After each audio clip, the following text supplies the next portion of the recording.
నమస్కారం, మీరు చూస్తున్నారు HN9 చిత్తూరు జిల్లా కుప్పంలో వింత జాతర నేటికి కొనసాగుతోంది. తమిళుల సాంప్రదాయం ప్రకారం మహాశివరాత్రి పర్వదినం మరుసటి రోజు వచ్చే అమావాస్య రోజున శ్మశాన కొళ్ళు అనే జాతరను ఘనంగా నిర్వహిస్తుంటారు. కుప్పంలోని శ్మశాన వాటికలో మట్టితో అతిపెద్ద అంగాళ పరమేశ్వరి దేవి ప్రతిమను ఏర్పాటు చేసి ప్రత్యేక పూజలు నిర్వహిస్తారు. పూనకు వచ్చిన మహిళలు, యువకులు అంగాళ పరమేశ్వరి చుట్టూ తిరిగి పూజలు చేస్తారు. అనంతరం కొరడాలతో కొట్టించుకుంటే మంచి జరుగుతుందంటూ కొరడా దెబ్బలు తింటారు.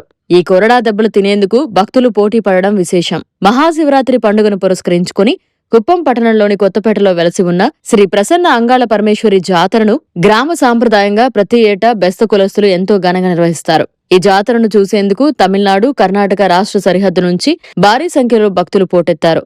మహాశివరాత్రి మరుసటి రోజు అమావాస్యను పురస్కరించుకుని శ్మశానంలో బెస్త కులస్తులు పూజలు చేపడతారు. శ్మశానంలో ఏర్పాటు చేసిన శిలాదేవుని మట్టి బొమ్మకు ప్రత్యేక పూజలు నిర్వహిస్తారు. ఈ సందర్భంగా అంగాళ పరమేశ్వరి వేషధారణలో భక్తాదులు పూనకంతో ఊగిపోయారు. అంగాళ పరమేశ్వరి ఉత్సవ విగ్రహాన్ని శ్మశానం వద్దకు తీసుకొచ్చి అంగరంగ వైభవంగా పూజలు చేపట్టారు.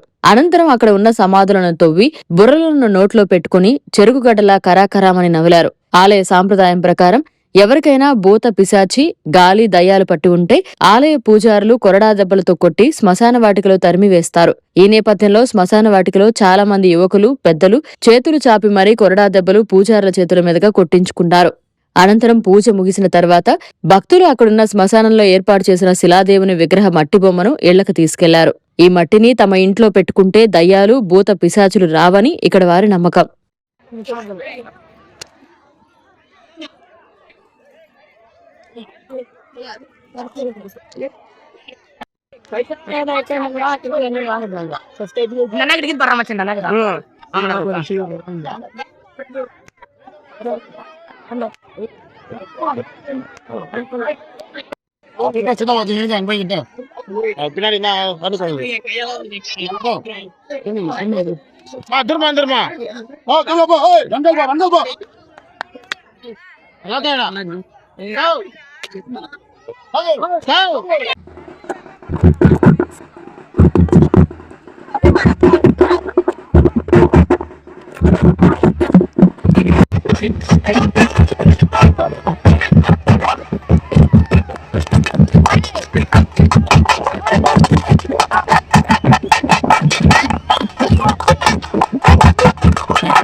ఈ మహా పర్వదినంలో స్పష్టంగా పూజలు చేసుకుంటాము. శివరాత్రి మధ్యాహ్నం వచ్చి అమావాస్య విశేషమైన రోజు.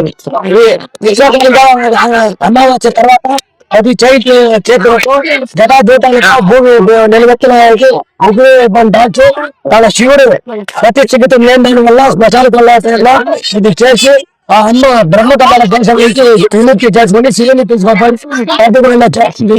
అది అంతా ప్రజలు పుష్పం అన్ని విధాలైతే చేరి సంబంధించిన